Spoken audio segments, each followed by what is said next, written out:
Everyone, good morning to all of you. Welcome to logic Pathshala. आज के इस video में हम कवर करेंगे 19 और 20 नवंबर के इम्पॉर्टेंट करंट अफेयर्स के क्वेश्चंस। इस वीडियो का पीडीएफ फ्रेंड्स आप लोगों को मिल जाएगा टेलीग्राम ग्रुप से लॉजिक पाठशाला 16, जिसका लिंक आपको दिया गया है डिस्क्रिप्शन बॉक्स में। तो चलिए फ्रेंड्स, आज के इस इम्पॉर्टेंट सेशन को स्टार्ट करते हैं एक मोटिवेशन कोट से। Never lose hope, just when you think it's over, God send you are miracle. कभी भी देखिए अपने होप को मत छोड़िए। एक कहते हैं ना कि आशा को कभी भी लूज़ नहीं करना चाहिए। कभी भी आपको लगे कि सब कुछ खत्म हो गया, ओवर हो गया है, तो बस ये सोचिए कि गॉड जो है ना वो आपके लिए कोई ना कोई मिरेकल ज़रूर सेंड करेगा। इसलिए हमेशा एक आशा की किरण अपने अंदर जगा के रखें। इससे क्या होता है ना, हमें कॉन्फिडेंस मिलता है प्रॉब्लम से लड़ने का और आगे बढ़ने का। तो चलिए फ्रेंड्स, आज के इस वीडियो को शुरू करते हैं कुछ इंपॉर्टेंट डे से। तो सबसे पहला इंपॉर्टेंट डे कौन सा है? World toilet day. तो वर्ल्ड टॉयलेट डे कब मनाया जाता है? 19 नवंबर को। तो 19 नवंबर को मनाया जाता है फ्रेंड्स वर्ल्ड टॉयलेट डे। इस दिन का देखिए क्या मेन उद्देश्य है? To inspire action to tackle the global sanitation crisis. तो जो ग्लोबल सैनिटेशन क्राइसिस है उससे टैकल करने के लिए जो एक्शन है उस एक्शन को एक तरीके से एक्शन करने को प्रेरित करना, और जो सस्टेनेबल डेवलपमेंट गोल 6 है उसको अचीव करने में मदद करना, जिसका जो टारगेट रखा है वो 2030 तक का रखा हुआ है। कि प्रॉमिस किया गया है, एक तरीके से स्वच्छता का वादा किया गया है कि 2030 तक सभी के लिए एक तरीके से सैनिटेशन की जो प्रॉब्लम है उसको टैकल किया जाएगा। सो याद रखिएगा, वर्ल्ड टॉयलेट डे कब मनाते हैं? 19 नवंबर को। और इस बार की थीम जो कि इम्पॉर्टेंट रहेगी क्या है? Accelerating change for safe sanitation. ये रही इस बार की थीम। नेक्स्ट डे कौन सा है? देखिए इंटरनेशनल मेंस डे। ये भी आपका 19 नवंबर को मनाया जाता है। इसका मेन उद्देश्य क्या है? To raise awareness about the health and wellbeing of men and boys and to highlight the issues that they face. तो मेन और जो बॉयज़ हैं देखिए उनकी हेल्थ, उनकी वेलबींग के बारे में जो है अवेयरनेस को बढ़ाना, और उनके सामने क्या क्या इश्यूज आते हैं, क्या क्या समस्याएं आती हैं, उनको हाईलाइट करना। ये जो कॉन्सेप्ट आया है ना इंटरनेशनल मेंस डे का, ये 1960s के टाइम की बात है जब, और इसको फॉर्मली ऑब्जर्व किया जाने लगा कब से? 1999 से by the doctor Jerome Teelucksingh, जो कि यूनिवर्सिटी ऑफ वेस्ट इंडीज़ में प्रोफेसर थे। तो उनके द्वारा इसे फॉर्मली ऑब्जर्व कब किया गया था? 1999 में। अब आते हैं मोस्ट इंपॉर्टेंट पॉइंट जो कि है थीम। इसको ज़रूर याद रखिएगा, छोटी है तो मोस्ट इंपॉर्टेंट रहेगी, zero male suicide. Next important day है यूनिवर्सल चिल्ड्रंस डे, जो कि कब मनाया जाता है? 20 नवंबर को। तो याद रखिएगा, यूनिवर्सल चिल्ड्रन डे मनाते हैं 20 नवंबर को। इस दिन देखिए एक तरीके से इंटरनेशनल टुगेदरनेस को प्रमोट करना और दुनिया भर में बच्चों के बीच अवेयरनेस और उनके वेलफेयर में सुधार करना ही इसका मेन उद्देश्य है। वर्ल्ड चिल्ड्रन डे की बात करते हैं तो सबसे पहली बार कब स्टेबलाइज किया गया था? ये 1954 में। और इस बार की इसकी थीम क्या रही है? For every child every right. तो ये भी याद रखिएगा इसकी थीम, क्योंकि यहाँ से क्वेश्चन आपका बन सकता है कि वर्ल्ड चिल्ड्रंस डे या यूनिवर्सल चिल्ड्रन डे की 2023 की थीम क्या रही। तो ये थे हमारे कुछ इंपॉर्टेंट डे। चलिए बात करते हैं क्वेश्चन फर्स्ट की। तो पहला क्वेश्चन है, according to the finance minister, India is expected to overtake Japan and Germany to emerge as the third largest economy in the world by which year. तो अगर बात करें फाइनेंस मिनिस्टर के according, और कौन है फाइनेंस मिनिस्टर हमारी? तो याद रखेंगे निर्मला सीतारमण। इनके अकॉर्डिंग भारत जो है किस ईयर तक जापान और जर्मनी को पीछे छोड़कर दुनिया की तीसरी सबसे बड़ी अर्थव्यवस्था बन जाएगा? तो उसके लिए जो ईयर इन्होंने बताया है वो है 2027, कि भाई 2027 तक भारत जो है जापान और जर्मनी को पीछे छोड़ देगा। इंडिया की जो इकोनॉमिक ग्रोथ है वो एस्टीमेट लगाया जा रहा है to be just under 7% during the year, the highest among major economies despite global headwinds. So बहुत सारी देखिए एक तरीके से प्रतिकूल परिस्थितियों के बावजूद भी इस वर्ष के दौरान जो इंडिया की इकोनॉमिक ग्रोथ है वो 7% से कम रहने का अनुमान लगाया है, जो कि जितनी भी अदर देखिए मेजर इकोनॉमीज़ हैं उनमें से सबसे ज़्यादा है। तो इस तरह से भारत जो है 2027 तक तीसरी जो है लार्जेस्ट इकोनॉमी बन जाएगा।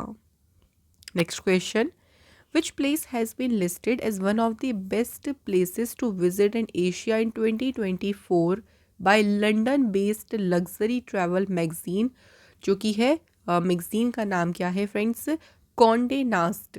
तो ये लंदन बेस्ड एक ट्रैवल मैगजीन है और इनके अकॉर्डिंग 2024 में एशिया में घूमने के लिए जो प्लेसेस की देखिए इन्होंने एक लिस्ट बनाई है, उसमें किस स्थान को सर्वश्रेष्ठ स्थानों में से एक के रूप में सूचीबद्ध किया गया है। तो one of the best place इसको लिस्ट किया है और ये कौन सा प्लेस है, आंसर इज कोची। कोची कौन से स्टेट में है, तो ये लोकेटेड है केरला स्टेट में। तो ये जो मैगजीन है इन्होंने देखिए एशिया में जो घूमने के लिए बेस्ट प्लेसेस रहेंगे 2024 में उसकी एक पूरी एक लिस्ट बनाई है, जिसमें केरल के कोच्चि शहर को भी लिस्टेड किया गया। नेक्स्ट क्वेश्चन देखिए, Brijendra Nath Goswami passed away recently at the age of 90, who was he. बात यहाँ पे करें ब्रिजेंद्र नाथ गोस्वामी की, तो ये कौन थे, तो ये थे हिस्टोरियन, इतिहासकार थे। इनका जन्म हुआ था 15 अगस्त 1933 को। और फ्रेंड्स ये जो है अपनी पहाड़ी स्टाइल ऑफ पेंटिंग्स पर के लिए काफ़ी ज़्यादा चिकी जाने जाते थे। इनको 2 इम्पॉर्टेंट अवार्ड्स मिले हैं जिनके बारे में हमें याद रखना है। एक था पद्मश्री जो कि इन्हें मिला था 1998 में। सेकेंड अवार्ड था पद्म भूषण जो इन्हें मिला था 2008 में।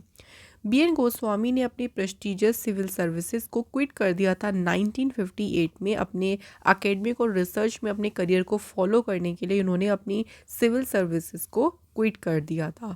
तो यहाँ से एक तो इनका पूछ सकते हैं कि भाई ये कौन से फील्ड से थे, तो ये हिस्टोरियन थे। ये अवार्ड्स के बारे में पूछ सकते हैं कि इन्हें पद्मश्री कब मिला था और इन्हें पद्म भूषण अवार्ड कब मिला। नेक्स्ट क्वेश्चन देखिए, which bank's former governor S Venkataraman passed away in Chennai. So ये किस बैंक के जो हैं पूर्व गवर्नर थे, एस वेंकटरमनी, जिनका हाल ही में देखिए निधन हो गया। तो ये आरबीआई के यानी रिजर्व बैंक ऑफ इंडिया के फॉर्मर गवर्नर रह चुके हैं। He served as the 18th RBI governor. तो उन्होंने जो है 18वें आरबीआई गवर्नर के रूप में कार्य किया था, जिस टाइम इंडिया जो है बहुत ज़्यादा पेमेंट क्राइसिस जो है उसका सामना करना पड़ा था इंडिया को। उसी टाइम जो है ये आरबीआई के गवर्नर थे।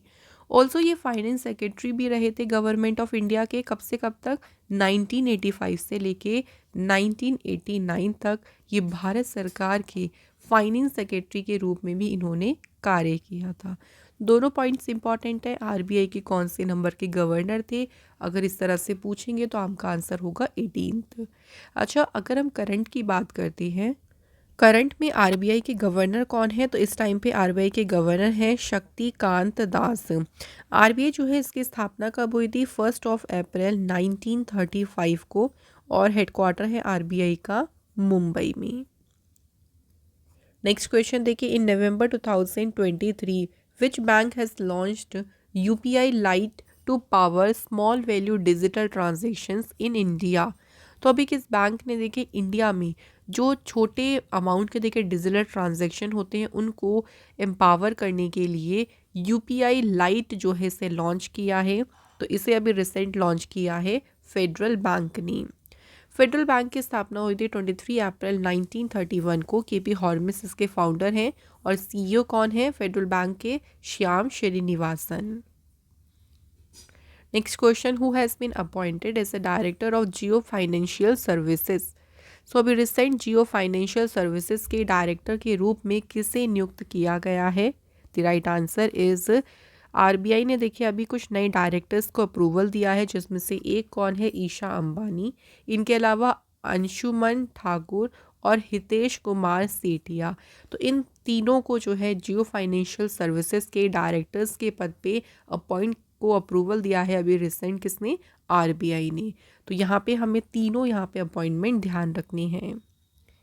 नेक्स्ट बात करते हैं कुछ और अपॉइंटमेंट्स की। तो अभी देखिए US India strategic and partnership forum जो बोर्ड है इसके एडवाइज़र कौन बने हैं, अजय कुमार। यूके के फॉरेन सेक्रेटरी के पद पे अपॉइंट हुए हैं David Cameron. Torrent gas limited के एमडी अपॉइंट हुए हैं Manoj Jain. Members at the airport authority of India appoint हुए हैं Pankaj Malhotra. And south east Asia gas pipeline company limited board के नॉमिनी डायरेक्टर कौन बने हैं? दीपक गुप्ता। नेक्स्ट क्वेश्चन देखिए, Ashok Vaswani has been appointed and the managing director and CEO of which bank? तो ये हैं अशोक वासवानी, अभी ये किस बैंक के जो हैं एमडी और सीईओ अपॉइंट किए गए हैं? तो ये अपॉइंट हुए हैं कोटक महिंद्रा बैंक के एमडी और सीईओ। क्वेश्चन इस तरह से भी बन सकता है कि जो कोटक महिंद्रा बैंक है उसके अभी रिसेंट एमडी और सीईओ पद पे किसे अपॉइंट किया गया? अगर इस तरह से क्वेश्चन पूछेंगे तब आपका आंसर होगा अशोक वासवानी। यहाँ बात करें कोटक महिंद्रा बैंक की, तो इसकी स्थापना हुई थी 1985 में और हेडक्वार्टर इसका कहाँ पे है? मुंबई, महाराष्ट्र में। बैंकिंग सेक्टर में बात करें कुछ अपॉइंटमेंट्स की, तो देखिए अभी बैंक ऑफ महाराष्ट्र के एग्जीक्यूटिव डायरेक्टर अपॉइंट हुए हैं रोहित ऋषि। इन्होंने रिप्लेस किसे किया है? आशीष पांडे को। आरबीआई के एग्जीक्यूटिव डायरेक्टर बने हैं मनोरंजन मिश्रा। साउथ इंडियन बैंक के चेयरमैन अपॉइंट हुए हैं वीजी कुरियन और इन्होंने रिप्लेस किया है सलीम गंगाधरन को। एसबीआई के चेयरमैन ये रीअपॉइंट हुए हैं दिनेश कुमार खारा। पेयू के ग्लोबल सीईओ कौन बने हैं? आंसर होगा अनिर्बान मुखर्जी, ये अपॉइंट हुए हैं। तो ये भी रिसेंट अपॉइंटमेंट्स हैं सारे बैंकिंग और इंश्योरेंस सेक्टर से रिलेटेड। नेक्स्ट क्वेश्चन देखिए, who has been appointed as the director of special protection group?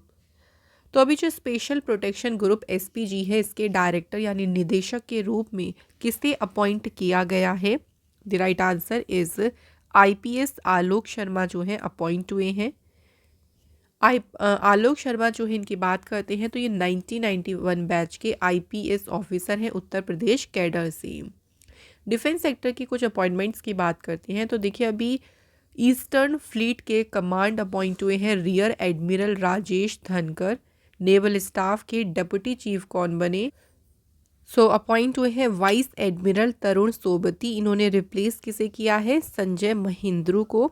Railway protection force के डायरेक्टर जनरल अपॉइंट हुए हैं मनोज यादव। इन्होंने संजय चांदेर को रिप्लेस किया। और इंडियन कोस्ट गार्ड के डायरेक्टर जनरल कौन अपॉइंट हुए हैं? राकेश पाल। नेक्स्ट क्वेश्चन है, who expressed gratitude on receiving the order of British Columbia, the province highest form of recognisation? तो ये देखिए वहाँ की सर्वोच्च मान्यता है ऑर्डर ऑफ ब्रिटिश कोलंबिया।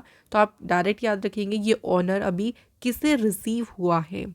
तो एक्टर रियान रेनॉल्ड्स को जो है ये अभी ऑनर रिसीव हुआ है जो कि है order of British Colombia.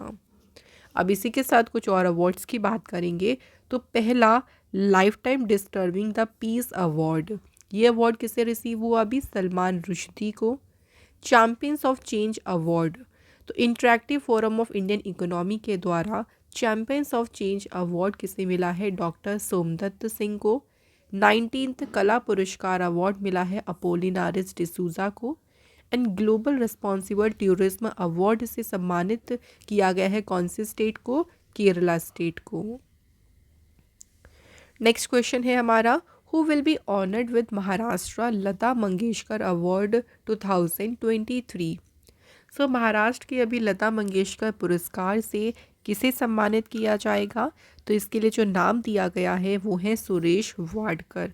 Suresh Wadkar जो है इनको सम्मानित किया जाएगा लता मंगेशकर अवार्ड से। और ये अवार्ड क्यों रिसीव होगा? तो उनका जो देखिए वर्ल्ड ऑफ म्यूज़िक में उनका जो रिमार्केबल कंट्रीब्यूशन रहा है, जो भी उनका उल्लेखनीय योगदान है, उसी को रिकग्नाइजेशन, उसी को मान्यता देते हुए उन्हें ये जो अवार्ड है वो दिया जाएगा। फ्रेंड्स, आज के हमारे सभी करंट अफेयर्स के क्वेश्चंस हो गए कंप्लीट। अब बात करते हैं स्टैटिक जीके के क्वेश्चंस की। तो पहला क्वेश्चन देखिए क्या है, the first sermon of Gautam Buddha is called? Gautam Buddha ji का जो पहला उपदेश है वो क्या कहलाता है? तो सही आंसर है हमारा यहाँ पे धर्म चक्र प्रवर्तन। तो ये गौतम बुद्ध जी का जो है वो पहला सर्मन यानी पहला उपदेश है। नेक्स्ट क्वेश्चन है, विच of the following is the largest river in India by discharge of water? तो वाटर डिस्चार्ज के मामले में अगर हम बात करें भारत की सबसे बड़ी नदी कौन सी है? तो यहाँ पे कंफ्यूज नहीं होना है, आंसर यहाँ पे ब्रह्मपुत्र होगा। ब्रह्मपुत्र जो है डिस्चार्ज के मामले में इंडिया की सबसे बड़ी नदी है। वैसे अगर हम बात करें नॉर्मल तो इंडिया की लॉन्गेस्ट रिवर कौन सी है, सबसे बड़ी Ganga. Next question, which of the following is the largest river in the Arabian sea drainage basin. कौन सी देखिए अरब सागर जल निकासी बेसिन की सबसे बड़ी नदी है, तो वहाँ की सबसे बड़ी नदी है इंडस रिवर, जिसे कहते हैं सिंधु नदी। इंडस रिवर ऑल्सो देखिए पाकिस्तान की जो है ये लॉन्गेस्ट रिवर भी है।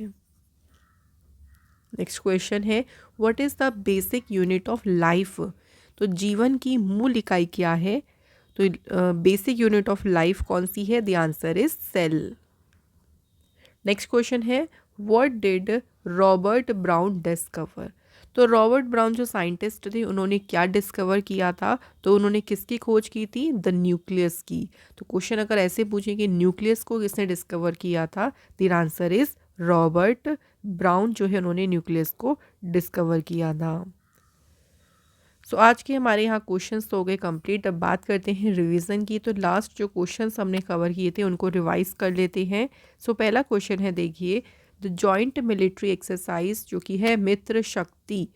मित्र शक्ति जो एक्सरसाइज है ये एक्सरसाइज इंडिया और किस कंट्री के बीच में ऑर्गेनाइज की जा रही है, तो ये हो रही है इंडिया और श्रीलंका के बीच। एडिशन कौन सा है इसका, 9th। कहाँ पे हो रही है, तो ये भी याद रखेंगे, पुणे इंडिया में। नेक्स्ट है, Pedro Sanchez has been re-elected as the prime minister of which country. तो पेड्रो सांचेज अभी देखिए स्पेन के प्रधानमंत्री के रूप में इन्हें फिर से चुना गया है। नेक्स्ट क्वेश्चन है, which country will host the second edition of the voice of global south summit. तो Voice of global south Summit का जो दूसरा एडिशन है इसकी मेजबानी कौन सा देश करेगा, answer is India. Ministry of housing and urban affairs के जो मिनिस्टर हैं हरदीप सिंह पुरी, उन्होंने सिटीज़ 2.0 जो चैलेंज है उसे कौन से शहर में लॉन्च किया है, तो इस चैलेंज को लॉन्च किया गया है न्यू दिल्ली में। Next question, which cities airport have recently introduced special services जो कि है सनफ्लावर इनिशिएटिव। तो इस इनिशिएटिव को शुरू किया है कहाँ पे, दिल्ली एयरपोर्ट ने। Where is India international science festival being organised. तो ये फेस्टिवल 17 से 20 जनवरी तक देखिए आयोजित रहेगा, इंडिया इंटरनेशनल साइंस फेस्टिवल, और इसका आयोजन हो रहा है फरीदाबाद में, और इसका इस बार ये एडिशन कौन सा हो रहा है, 9th edition. Prime minister Modi ji inaugurated which edition of the voice of global south summit.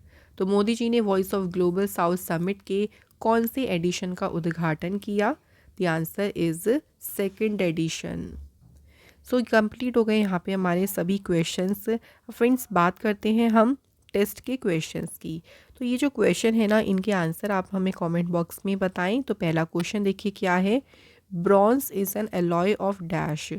Bronze यानी अगर हम बात करें जो कांस्य है ये किसकी मिश्र धातु है, पहला क्वेश्चन हमारा ये हो गया। और सेकंड क्वेश्चन है हमारा, the chopping of onion makes one cry because of the chemical containing. जब हम प्याज को काटते हैं तो देखिए आंसू आते हैं, वो ऐसा क्यों होता है, इसमें ऐसा कौन सा केमिकल कंटेन होता है जिसकी वजह से ऐसा होता है। तो आपको इन दोनों क्वेश्चन के आंसर हमें बताने हैं कमेंट बॉक्स में। इसी के साथ जो आज का सेशन है हमारा करंट अफेयर्स का वो कंप्लीट होता है यहाँ पे। ऐसे ही नेक्स्ट सेशन में फिर मिलेंगे। Till then bye bye, take care, have a good day. Thank you so much for watching this video.